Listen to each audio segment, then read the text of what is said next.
But all right, just want to record it, but go ahead. Sorry, okay. Cassandra. Yeah. And so one of the first steps was you have to commit to wealth. A lot of times, like you said, we think that, oh, somebody is either going to have a get rich scheme, or they were born wealthy, or there's a secret to success. But basically, it's just about discipline. I could go through this whole speech that I have written, but at the end, it would only be about discipline and pushing whatever goal you have. So I think it was earlier you posted something, and this is coming away from my script that I put together, but Yeah. you posted, what would you do? I think the question was, when you retire, what do you plan to do when you retire? Yeah. And someone's like, I plan to do nothing. Okay, well, that's a plan. As long as you have a plan to, pay for you doing nothing, that's plan. If you plan to bake cupcakes, okay, that's a plan. As long as you know you don't want to wait until the day that you retire to say, I'm selling cupcakes, you might want to try that out a couple of years before you actually get to retirement, So in reading this book, it actually went through a list of things. So you have to first start thinking about wealth. Right. What wealth is. You have to understand what money is. That's a whole nother topic, but first you have to understand those things, actually, what money is. I could give you $10,000 right now. If I gave you $10,000, what would you do with it? Half of us may say, well, I would just put it in the bank, or I would start a business. What kind of business? You got an idea for it? So 10,000 is just 10,000. It's what you do with it that makes the difference. I love that you said that, because we're in the process of creating a course, and one of the things in a curriculum, and one of the things that I noticed is everybody has information. They know what to do. To save from your TSP. You know to get life insurance when you're young. You know all these things, but most times people just don't do it. And so the reason why they don't do it is because they don't shift their mindset first. And that includes me too. I'm sure you too, Cassandra. And so I love that you led with understanding, like, all right, I want wealth, and then you begin the process and accept the fact that this is exactly what I want. Because you're right, if $10,000 in the hands of somebody like you could turn into a big real estate portfolio. 10,000 in the hands of somebody else could turn into just a good weekend, and that's it. So, and I've been there when 10,000 in my hand was a good weekend. It was a family vacation. So the next question is, so Cassandra, what's your back? Did you come from money? Like, how did you develop the acumen to go out and buy real estate? Like, where were you at before? Okay, so growing up, middle class family, but that was one of the things we were always told: get education, save your money, save for a rainy day. And when you're like 18, 25, 30, a rainy day is actually a rainy day. It's not like when you start to get 45, 55, and 65. Those are different types of rainy days. So I would tell anybody, it's not about, if you think about it, I think it's Bill Gates who said he's not leaving any of his kids money. Yeah. When he dies, that's it. So basically, it's, what are you going to do now if you don't have if you have a father like Bill Gates that has millions, and you don't go and get an education, you don't start a business, you don't come up with an idea, then what's the point of giving you multi-millions when I'm gone? Right. So it's, and everybody has their own different idea or their different dream. So I would just say that, it's not really where you come from, it's where you're at right now, and then where you want to go in the future. I agree with you 100%. So as a federal employee, right, what are some of the things that people who are on this call, who, just like you, were going to work every day, like, what do you think some of the first things they can do once they get their mindset right? What is some of the first things they can do to start acquiring property? Okay. So to actually acquire property, before you get to that step, this goes back to the book. You want to make sure that, your credit is right. You want to, me personally, I'm trying to get to the point where I just don't use credit cards at all. Yeah. You want to have a better credit score, because what happens when you go into real estate property as an investor, you're putting 20% down. Yeah. So 20%. And then, when you think of 20%, If 400,000, that's 20,000 right there. Right. So now when you're saving this money, when you started doing yours, were you saving through your TSP, through your 401k? Like, how did you get the money for your first property? So I think my daughter's on the line, but she's going to kill me. But that was actually my second property. The first property, I was like, I just wanted to get an investment home. And so I just wanted to get like a second home. And so I was trying to find like something by the water, something kind of far away, but not too expensive that I can afford as a second home. Okay. And then it ended up being an investment. But then the second investment property was actually going to be my daughter's education. So what happened was I saved, I only had one child. So I saved up as much money as I could so she could go to whatever college she wanted. And I'd be able to, pay for the first couple of years until I continued to save. And she let me know she wanted to do something different. So, after, days and weeks and months of pushing, I said, well, we'll let her do something different. But then what am I going to do with this money that's just sitting in my bank account? I mean, the bank is making money off of my money, but I'm not making anything. And so I happened to find a property where I just lucked up. I found a property where someone had the property. A family member died. The family members weren't keeping it up. Some kind of way there was a house fire. Whatever the case, long story short, I ended up buying a house for like $30,000 straight out. Wow. Your first and that house now is like worth $190,000. You said, hold on. So you, all right. So let me just retrace the steps here. So your daughter, you're saving up for your daughter's college. She says, "Mom, I ain't going to college." Exactly. Is your daughter Robin? Is that right? I see Robin. No, that's my sister. Okay. All right. So you're saving up for your college for your daughter. Your daughter says, "I'm not going to college." And this is key. So you didn't have the money in a 529, huh? Nope. I just had the money sitting in my savings account. Okay. I mean, that's sometimes the money has to go to your daughter in that way. And so she didn't use it. So then you take the money and you go and put it into this property. Correct. Right? $30,000 you buy it for. And you say, and then you live in the DC area, right? I live in Virginia. Yes. Okay. So there's no $30,000. Was this property in Virginia? No. So that's another thing. I bought my properties in North Carolina. Okay. And so talk about that. Like what? Just happened to like the area. And as well, if you're going to do investment properties, if I buy one house here in Virginia, I might spend just a regular townhouse, $300,000. Yeah. In North Carolina or other areas, I could buy 4 houses for $300,000. Yeah. Got it. I wanted to bring that point. So you because a lot of people here, I'm assuming, are in the DMV area or the Atlanta area. That's what most people are on this call. And so you went outside of your area where you live, $30,000 on a property, which I'm sure most people on this call have $30,000 sitting somewhere, right? Mm-hmm. $30,000, the first property. And how much is that property worth today? At least $190,000. And I get calls every day. I get at least $190,000. Calls. Yes, I get calls and text messages because what happened in that particular area. So this is why I started off with the Jay-Z, is because in that song, he talks about how he could have bought property for $2 million in this particular area. And now it's going for $25 million. So when I originally looked in Durham, it was just like, houses are cheap there. Okay, well, I can buy a house there. And thinking I had time, by the time I bought the next house, which was $30,000. I waited a year.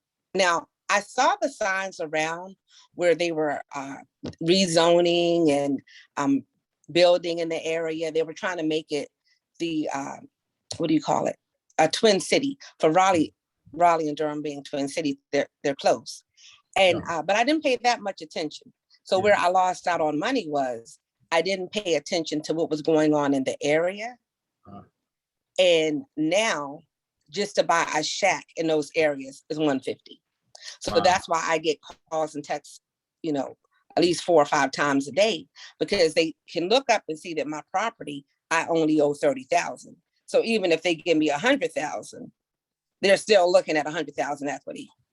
Yep. And what I love about this is you spent $30,000 You now have a house that's worth 190, and then every month you get rental income off that house too, I'm assuming, right? Yes, every month $1,000.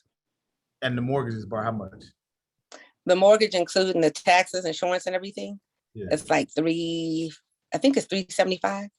So you're getting $700 in cash flow, plus you got $160,000 in equity. Mm-hmm. And that's just Plus, one house.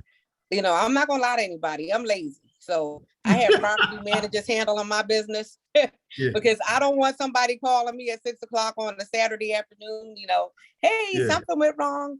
I let the property managers handle that for 10%. And then they just send me the check of what's left each month.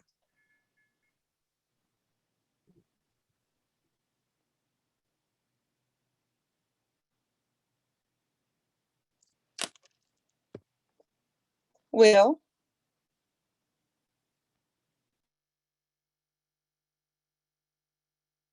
I don't know what happened. Can y'all hear me?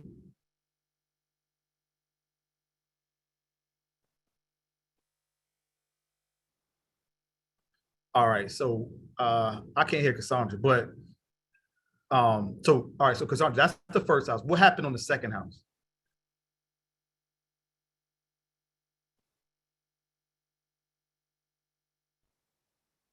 I can't hear you.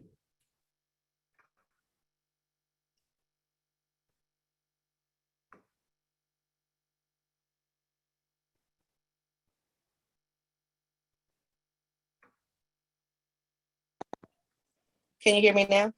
Yeah, I got you. Go ahead. Okay. So my niece just sent me a text message and told me to unmute my phone.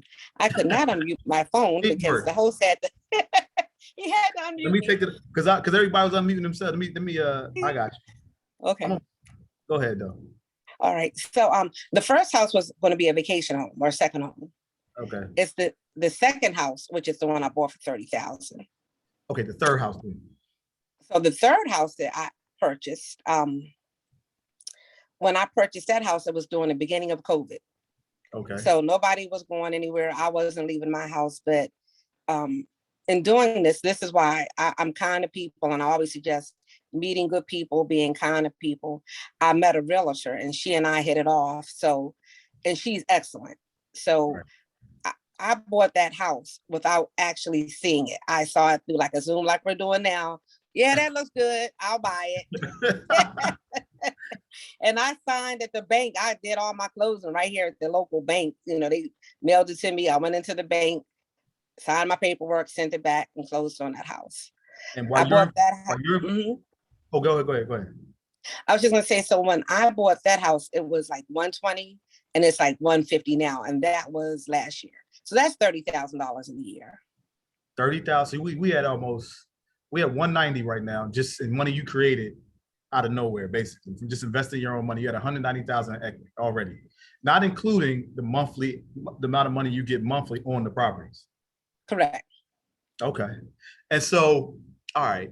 And then what was the motivation? All right, because everybody, like I said, everybody on this call is a federal employee for the most part, right? So what was your motivation and what did you see down the pipeline and you were like, you know what, I got to do something different? Well, really what happened with me was I actually had been a government contractor, and I made a lot of money as a government contractor, but I didn't have a pension. Whenever I would leave one position, I would sometimes cash out my complete 401, because I figured, hey, I'll take my money now, And so I really hadn't saved for retirement. I really hadn't saved in my 401. So the purpose really of me having this call with you and anyone now is to say, you can save. Anything that I've done, you can do. It's just a matter of, one, being able to have your debt ratio down enough to actually be able to get the loans, or two, saving the money so that you can have the down payment for the home. And three, just taking the time to look outside of your area. You could actually go online right now, and in your city, you could look up and see the rezoning development that's going on in your area. And that will let you know that your property value at some point in time is going up. You'll know these things don't just happen overnight. The city doesn't plan to build any buildings, these things overnight. This happens 5-10 years in advance. They've been planning. A highway doesn't just happen today. This is something that's been 5 or 10 years. So if you're living on right off of 95, 10 years ago well, that was more than that. 15 years ago, when I moved to Woodbridge, there was hardly any traffic. I could get on the highway and go to work, no problem. Now it takes an hour from my house to DC, and that's with the easy pass. Some mornings I'm like, well, now I got to spend the extra money because I already left the house late, but they knew about, these aren't plans that just happened overnight. So I would say to anyone else, when you start putting your plans in place, it's not going to happen overnight. You just have to be disciplined and motivate yourself to put these things in place.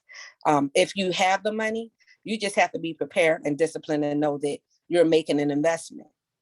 So if you're going to make an investment, take your time to find out what's going on in that city or what's going on in other areas. You don't have to go all the way to North Carolina. There are other areas in Maryland or Virginia that you can go to where the cost of living is lower. And, I just don't do the huge houses. I'll do like single family home, but they're normally one level. Reason being, if someone moves out, it's easier to repair the damage when you have renters. If I get a $400,000 home and people move out, I'm probably going to spend about $5,000 to $10,000 to fix that home back up. So, yep. And you're doing all this while still working full time. Yeah. Well, the thing is, I was working full time and part time. So it was my part time money that I decided that I was going to let that money work for me, so I wouldn't have to continue to work part time all my life. Are you serious? So you fired yourself basically. Yeah, but I was, I was working 7 days a week until COVID happened. When COVID happened, that was it for me. I said, well, yep. That changed everything. Wow, that's beautiful. What I want to do now is, because this is more about everybody else on the call than about me or you, Cassandra. I want to open this up for questions. So if you have just push 2 in the chat, and then I'll call on everybody one by one, just so we can get some questions answered here. So if you have a question, just put 2, and then I'll unblock you. All right, John, let me find you, John, and I'll just go in order. Okay. All right, John, go ahead. Hi, John. John, you should be unmuted. Let me see.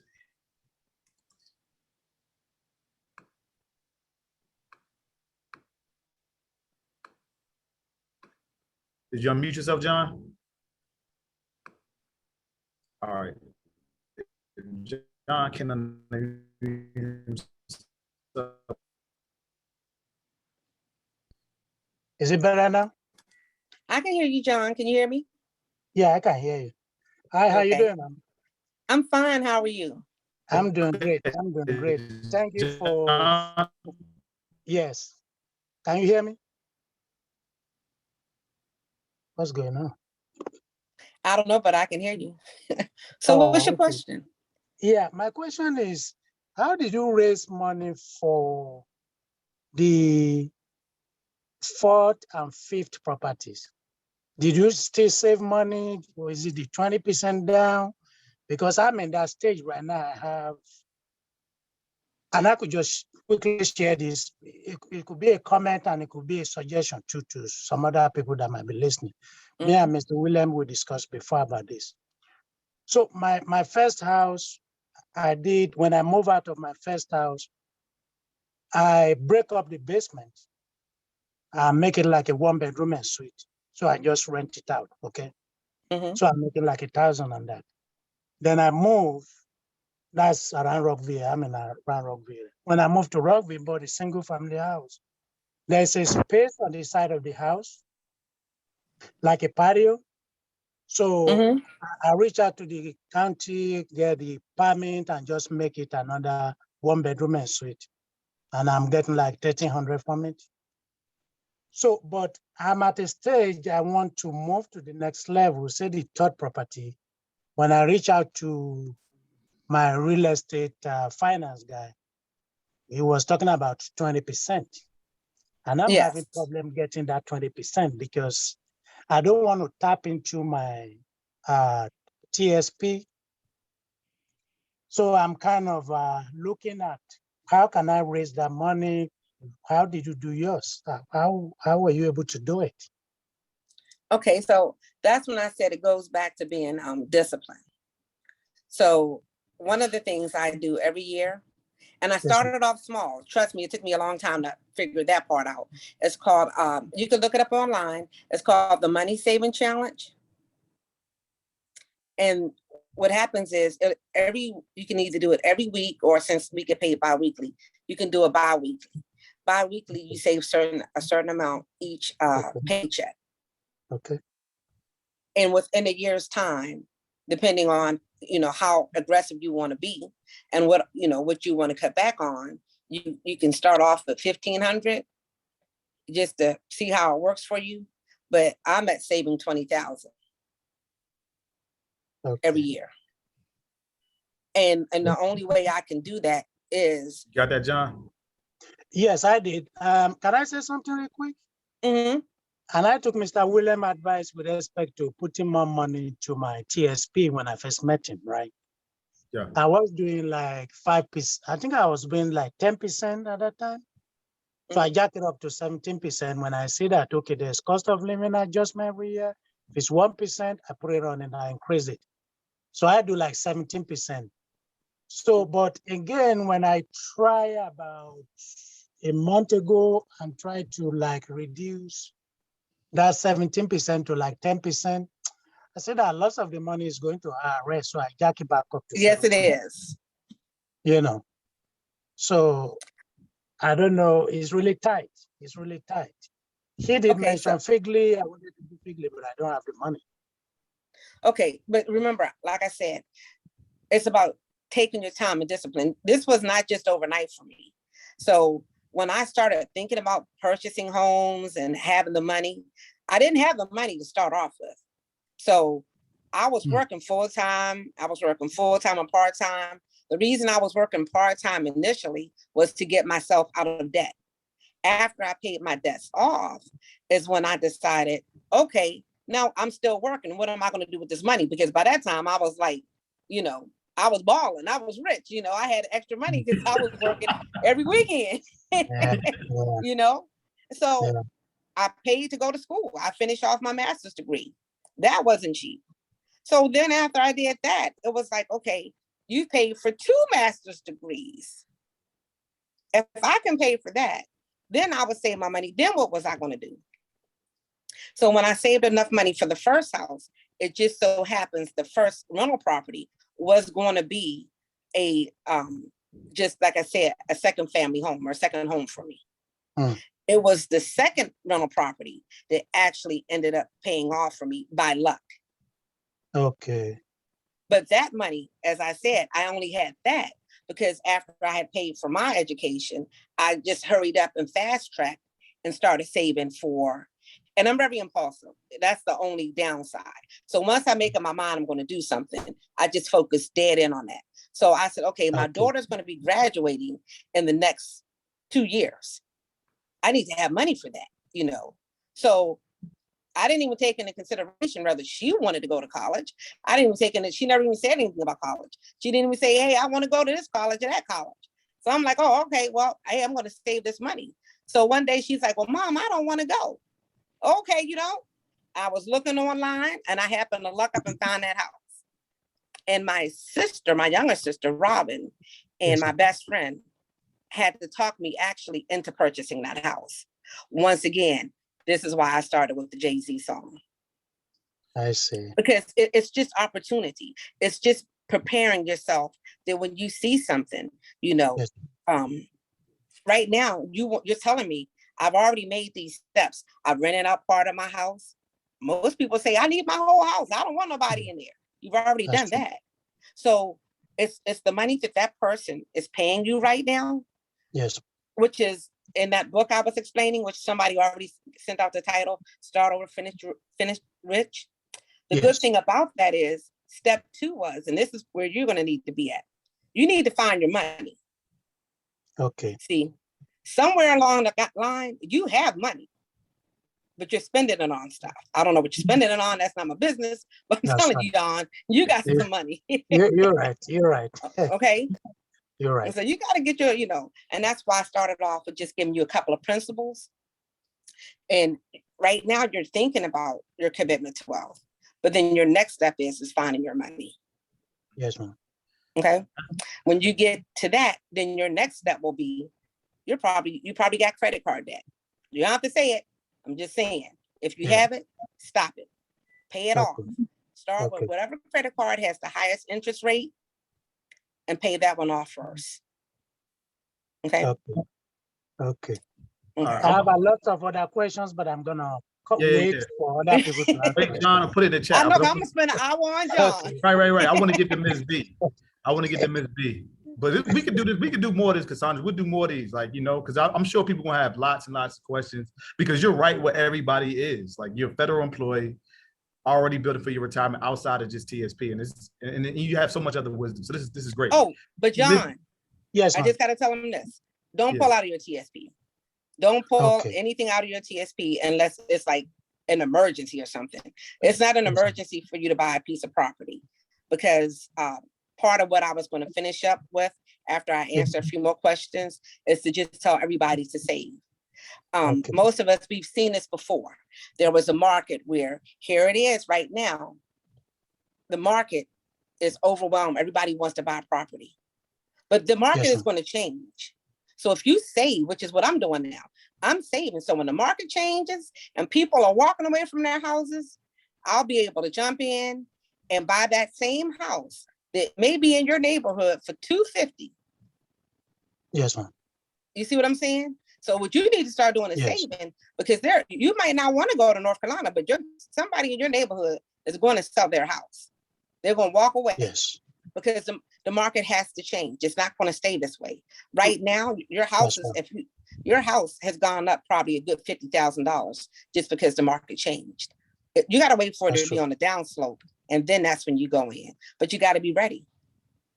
Okay. But don't touch your TSP.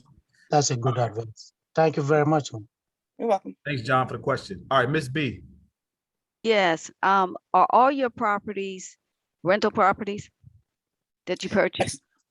Except for the one I live in. Okay. Currently, I have that's okay. Currently, I have, well, we have 3 properties. One is in Virginia. One is located in New Jersey, which my sister's living in. Well, actually, 2 of them are in Virginia. And then there's one in New Jersey, which my sister is living in. And we're going to be selling both the properties in Virginia that we own. And I had initially suggested renting, especially there's one that have to have some 10 to 11 care work done on it. Okay. It was my grandmother's property. And then when she passed, my aunt, she's 93 years old, she was living in the property. And then she decided she didn't want to live in it because the stairs were so steep. So she moved into actually the other property that we own, which is my dad's property. That one now is currently sitting empty. My suggestion was to rent it. Well, one sibling, particularly the oldest one, she wants to sell it. And I'm thinking possibly renting it would be better than selling it. What do you have any suggestions on that one? Okay, so this is my personal opinion. Yes. I am not how do you say it? I'm not a professional in this. This is just my bumps and bruises of things that I've learned. Okay. So it sounds like to me this property is something that you share with other family members, right? It is, and most of them, they don't have a problem whichever way we go. The 3 of us, it's actually a total of 5 of us, but the 3 of us are the ones that actually are control or have the say. Because we're the ones that paid the taxes on it. We're the ones that have, done most of what needs to be done with the properties. So the other two, the one, he doesn't care. Whatever we decide to do on the other one, he's drama. So I'm not even gonna get into that. So okay, there's always one. There's always one. Okay, there's always one. But So this is I want to see what you have to say, whether, because the one property is sitting, and my dad passed in 2015, and I said, look, we're not gonna have this property keep sitting like this, because it's a decent home. It's 2 bedrooms, so it's a single family, or like a couple or whatever could live in it. And my thing is, either we rent it or we sell it outright. But I was wondering, what would you suggest on something like that? okay. Well, this is just my personal opinion. This is what I would do. And people will probably may disagree. Okay. But right now, if you're going to sell the house, this would be the better time to sell it, because you can sell that house as is, make a profit, and not have to fix anything. Okay. Okay. Okay. If because there's so many of you, because if you wait and then it's the buyer's market, you're going to have to go in, fix things, give them money to actually buy the house. Right now, if you sold that house, you don't have to fix anything. Okay. That's okay. If No, you guys because are we going to sell don't. It's already fixed up. Really, it's livable and everything. I thought you were talking about the house that your aunt moved out of. Oh, now that one. That's the a one with different the story. stairs. Okay. Right. That's the one I'm talking about. I'm not talking Okay. about the one that's in good condition. The one that's in good condition, I would keep that. Okay. I'm Okay. talking about the one that's in bad condition. Okay. Anything that you have that you need to get off of your hands, that's going Okay. to cost you money, get it Okay. off of your hands, Okay. because Got somebody you. will buy it right now. Got you. Got you.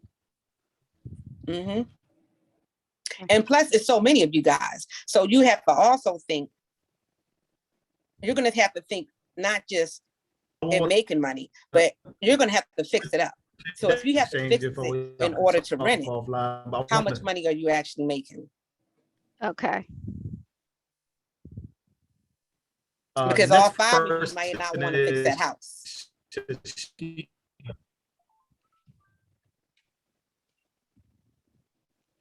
I'm losing somebody. Hear me? No, you're going in and out, Wayne. Yeah, Shashida. I think it's is that your name? Shashida. Yes. Yes. Hi, Ms. Cassandra. Thank you for meeting with us. I just have this quote. I just want to say thank you for saying it out loud. You said, be prepared, be disciplined, and motivate yourself. So I'm going to run with that. Have my little mantra. Like that one hit me. So I just have 2 quick questions. The first one was, how long did it take for the house that was 30K to appreciate to the 190? And then the second question had to deal with how you build the relationships. Like you talked about building a relationship with the realtor. How did you go through that process? I see you have a pleasant character and attitude with you, but I wonder, were there certain steps, or was it more of an organic type of process for you? It was just, now I'm not going to lie, it's hard. So the first house that I bought, I wasn't even going to give you guys this one, but not the house that I was living in, but the first house that I bought that was an investment, just like a second family home. I actually made the evening news in Durham. Why? Because it was a terrible windstorm. A tree fell on the house, crushed half of it.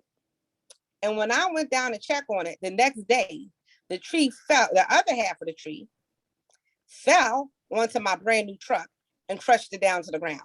That's how I made the evening news. I lost the house, half of a house and a car. The house you drove from Maryland in? I mean, from Virginia? No, my house, my first home that I bought as like my second home. Yeah. There was a terrible windstorm that they have in North Carolina some kind of way. I mean, people, trees were falling down. A student at Duke University actually got killed. The tree fell over. So this house, but just my luck. When I bought the house, the real estate agent was so kind, but like I said, you live and you learn. What happened was when that tree fell on my house, had it fell another foot over, they would have tore the house down and built me a brand new house. This is the kind of luck I have. So while I'm down there checking on that house, like I said, this is how I made the evening news. My sister Robin is on the line. When I bought the property and she rode down with me, the first thing I said was, "Oh, I love all these trees." And the tree is what took me out. So yeah, you know, but that's, like I said, it's like a bump and bruise, because who knew that, just like, it was over $60,000 and $60,000. No, it was $50,000 in damage, but it wasn't over the value of the home or something like that. Whatever the case, I had to carry it. It's like an SR22. I had to carry the special insurance on the house because they had to come in and fix the house. It was, yeah, the house was the value at that time at about 70,000. And it was half of that they had to spend to fix it. And it was like maybe like 35,000 or something like that. It was a while ago, but because there was so much damage that was done, I had to pay an additional cost and carry that on insurance. So whenever I would have home insurance, it would show up that I had a house that had, who knew? And then building a relationship with the realtor. She asked about that too. Okay, so the realtor is great. So I built a relationship with her because after I bought the house and the tree fell on my house, she and I, she came back, and checked on me because she's there, and she's like, wow, this just has never happened, never seen anything like this. And so I told her, I said, well, you know what? I'm not going to let this stop me. I'm just going to go ahead and look for another house, because I honestly thought that house was done, and so that's how we build a relationship. And because she was like very kind and patient, she worked with me in finding properties where I could be online at 2:00 in the morning and see something and send it to her, and she'd say, okay, I'll check it out in the morning, and that's how I found the $30,000 property, but just having a kind spirit, being nice. And so I've stayed with her, and I've actually bought 4 properties with her. Yeah. Will? Yes. Oh, hold up. I couldn't hear you. My connection was bad. Yeah, she said, how long did it take the property to appreciate to the 190? I think that's what she asked, right? Right. So, I mean,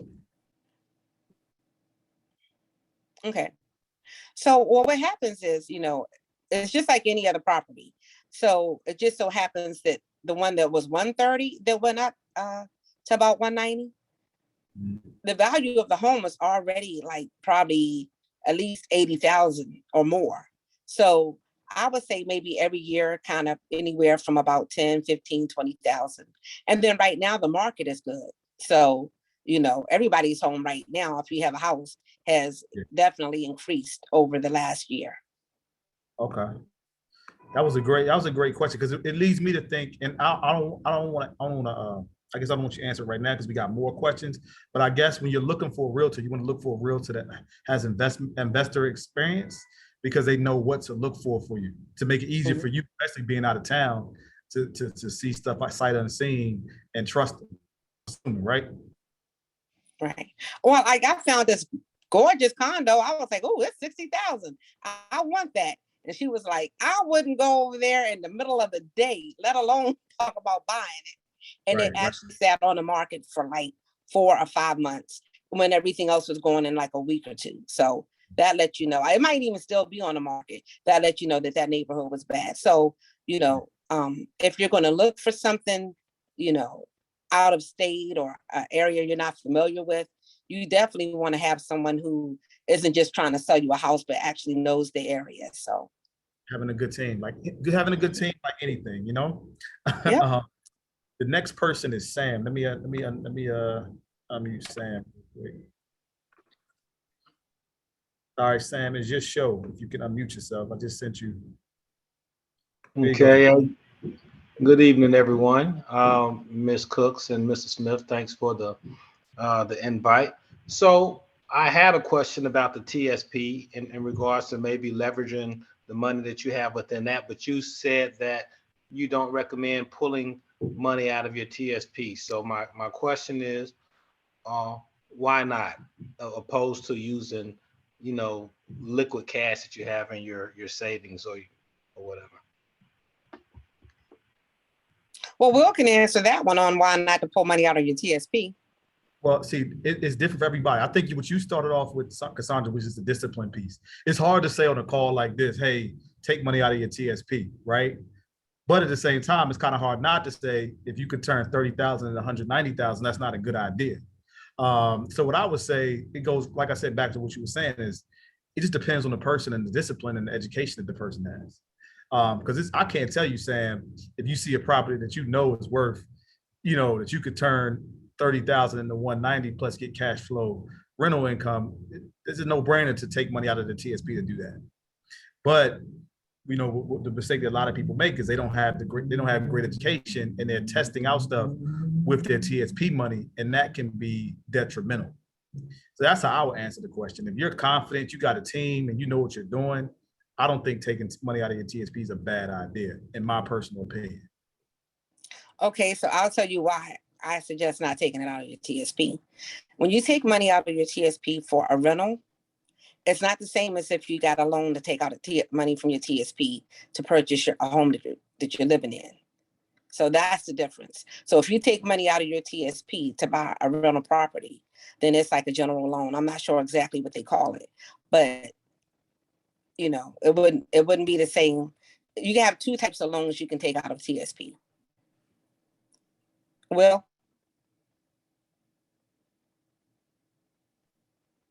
Will?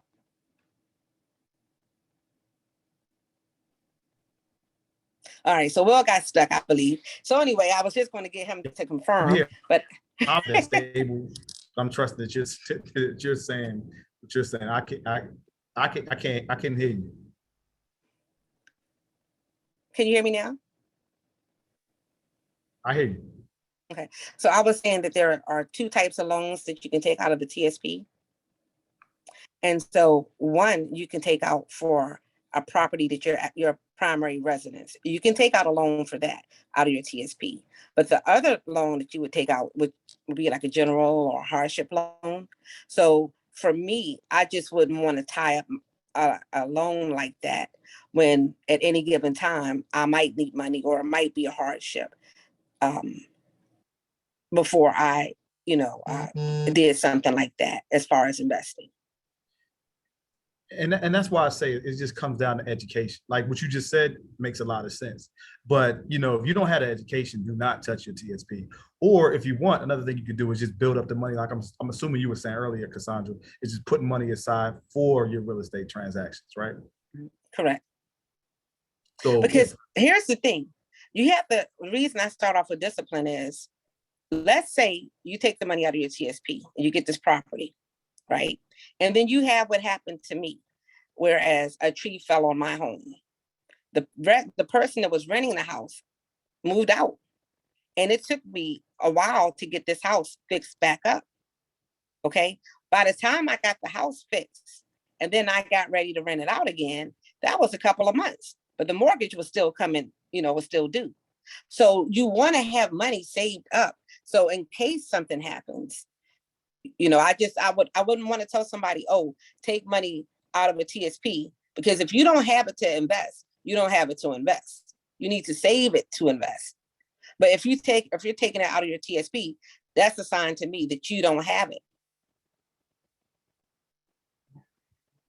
Sam, not unless you want to buy something straight out. Now, if you happen to find a house for $30,000 and you got money in your TSP, take it out. It comes down to the education. It really comes down to the education piece. Mm-hmm. Sam, does that answer your question? Or do you have does that clarify things for you? I don't know, you muted yourself again.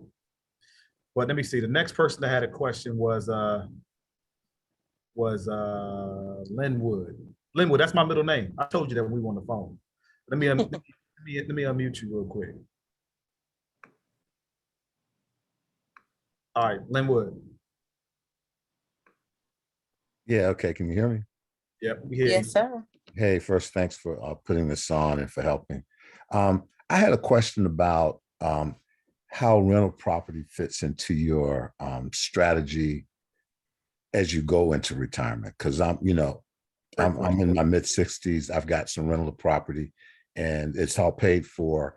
And every now and then I wonder, should I sell it or should I still keep it because of the stream of money that it's generating for me? So the question is like, how does it fit? How do you know when to sell? How do you know when to sell versus when to hold on to it? Okay, so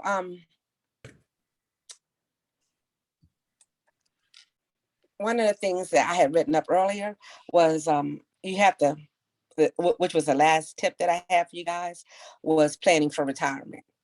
So as you know, if you do not have a plan, you can just plan to fail. Or with retirement, if you don't have a plan to retire, you can just plan on continuing to work.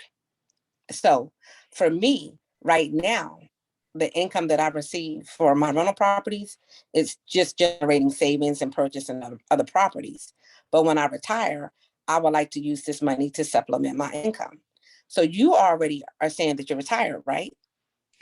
I'm coming up on retirement, and my initial plan was to have that income, what I'm getting from the rent, to supplement my retirement. Okay. But I ask other people, how are they looking at it? Because I've heard things, well, look at your return. Could you be using that money somewhere else if you tried to invest it versus the rental? So I'm just, since you're in the rental, and I know that's part of your retirement strategy, I just want to know how you're looking at it and what advice you would give. Okay. So one of the things that, I'm considering is this.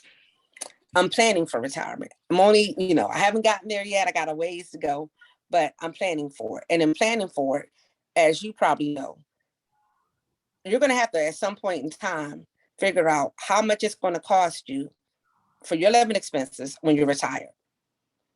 And you want to try to get that to the income you have coming in right now, you being able to live off of 60% of that. Because that's what the average person is going to end up living off of. So I'm just taking even numbers. Let's say that right now you're making $100,000. That $100,000 is going to change when you get ready to retire, because some things you won't pay into, or some things you'll pay differently. But whatever the case, you won't get that $100,000. So if you're living off the 60%, you're living off the 60,000. Could you live off of 60,000? What's going to supplement your income? So if the properties are generating income for you, that's going to help you in your retirement. But if it's a headache, or if you see that the property is like right now, as I was telling I think it was Miss B, if you, whatever property you have right now, which is a headache, which is going to cost money to have fixed, whatever, you just want to get rid of it. Now would be the time to get rid of it, because the property value is higher. Maybe if you wait until you retire, I don't know what your property value will be like. So that's what you would have to look at. What is the value right now for you holding on to that home? If you could look at it and say, I have 4 homes, and of these 4 homes, 2 are in great condition and they're generating money. Those are the 2 I want to keep. The other 2, I can make money and I can sell them, and I can put some of this money in my savings, and maybe I can start my own business or whatever it is you want to do. I can't tell you what your financial situation is going to be like, because for me, I'm 51 years old with a 25-year-old.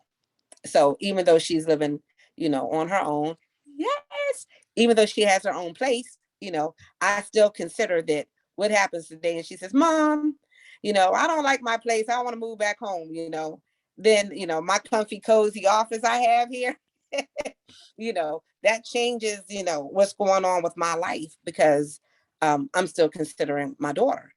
I don't know if you have to consider a wife, if you're considering kids. So I can't tell you right now that when you get ready to retire, what you would need in order to live to live comfortable for you in retirement.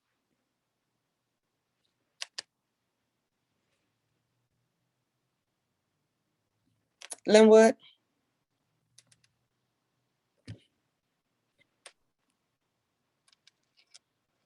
I'm sorry, y'all. I don't know what happened there. We good? Well, I was trying to find out from Linwood, you know, I was just letting him know. I Y'all don't hear know me? what. I can hear you.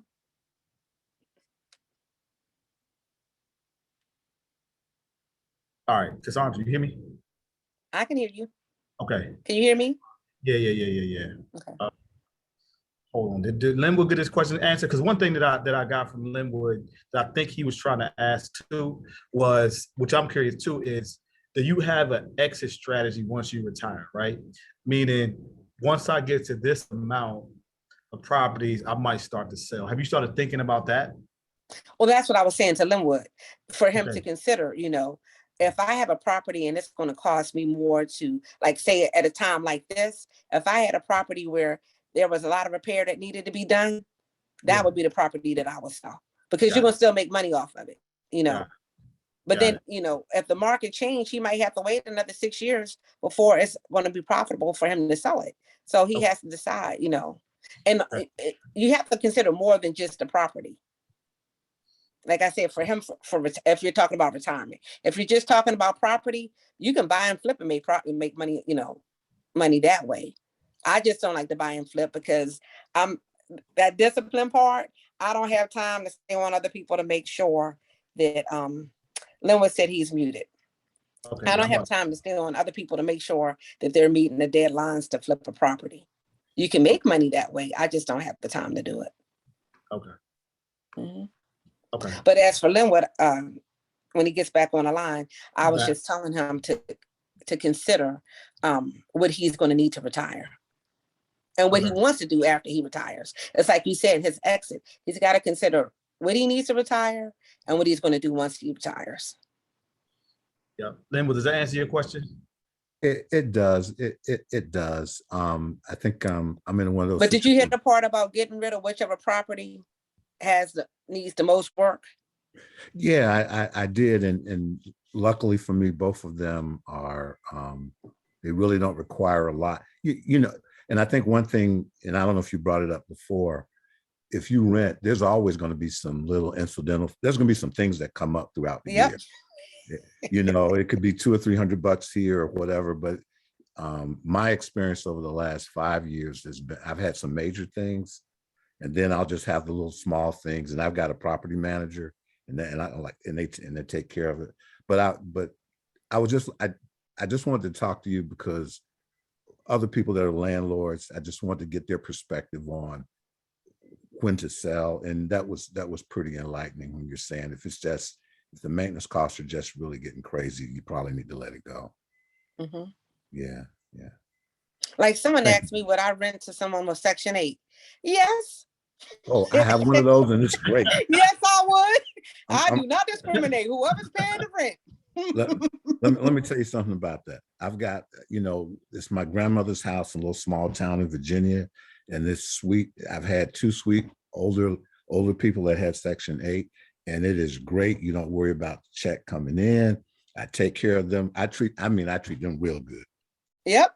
And they stay they stay forever if they can. So that's worked out really well for me.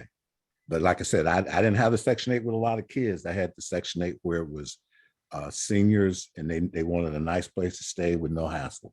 And that's what I tried to provide. Well, that's what happened with the first property that I bought that was going to be my, like I said, my second home. There was a lady that was living there, and I tell you, she had been renting like for, I think, 20 years. And that house was, oh my gosh, she kept it clean. You know, it wasn't like she had brand new furniture or anything, but the carpet was like old carpet. That was the first thing I pulled up. The carpet was so old, but every time she would say, why y'all keep doing that?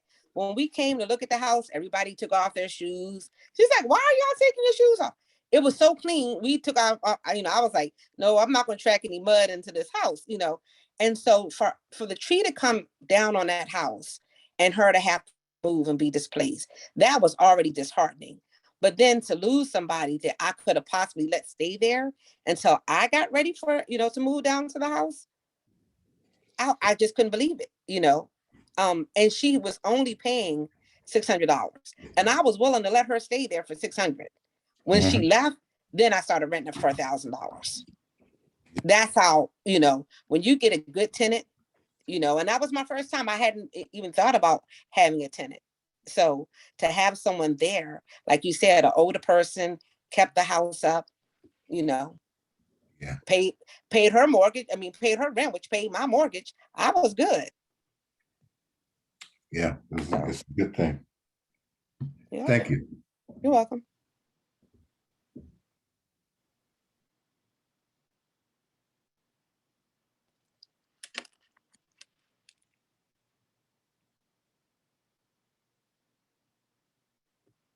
So, Miss B said that she recently found out that Virginia veterans have a program as well for prospective renters. And I also heard about that. I would have no problem renting to anyone.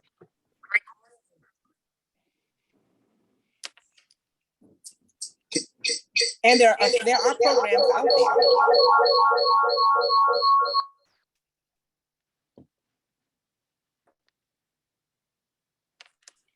Can you hear me?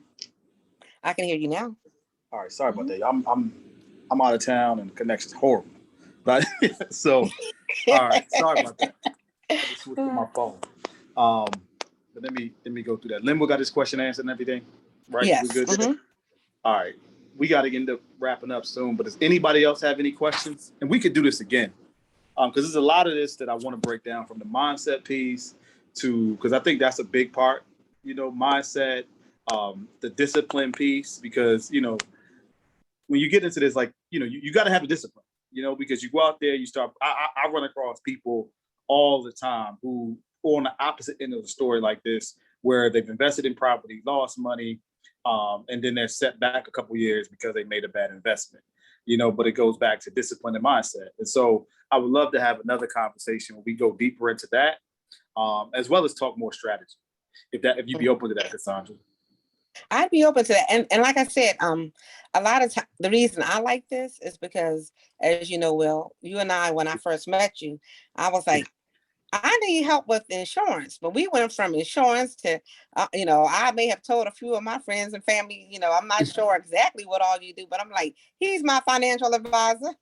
Yeah, for sure. And that's why I love, that's why I love helping people, because you just meet all types of people. And then, when I ran across you, I'm like, you're the missing piece for so many people, because so many people aspire to do this and they just don't ever either one, apply themselves, or two, just believe in themselves enough to do it. And so when I saw that you were doing it, you were having fun doing it, I'm like, what, you got 5 rental properties outside of your primary, and then they're out of state. And you're a federal employee who's still working, and I just think your story needs to be told more and more to give people hope on how they can retire with a plan. Most people, work and then they retire and then they just do nothing. But for you, it's like you're actually building another business at the same time as you're working, which I think is pretty cool too. Yeah. But this is only to get me to the point so I can retire. For sure. Once I do figure out exactly, I just didn't want to be in the shoes where we've seen this as government workers, where we have people that are working there that wanted to retire 5-10 years ago, but they're the main breadwinner in their family, So you have to continue to work, or we didn't prepare to retire.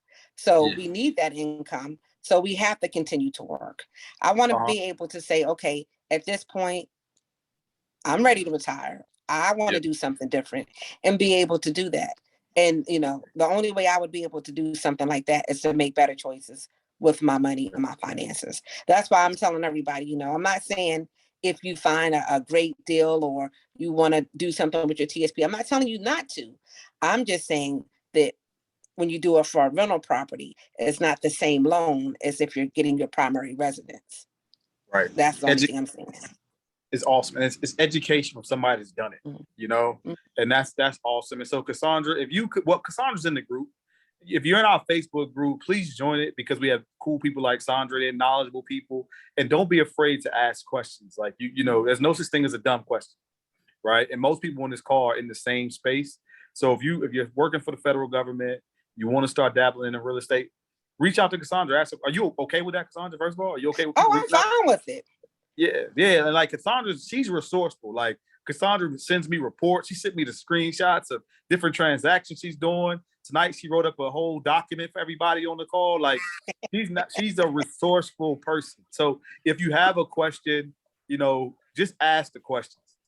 Because that's why she's here. She got on the call for an hour for you all to do this. So reach out and that's all I got for you guys. All right. Well, thank you, Will. All right, everybody. The Facebook, there's no link. Just do Fed Legacy. Fed Legacy. Put what is it? I'm gonna name my own group. Fed Legacy Financial Planning for Federal Employees. If you put that on Facebook, you'll see the Facebook link. You see the link to the group. Just put Fed Legacy in Facebook, Ms. B. Oh yeah, there you go, Tamiko. Yep. All right, y'all. Have a good night. All right. Bye, everyone. Bye. Bye. Thank you. You're welcome. Bye.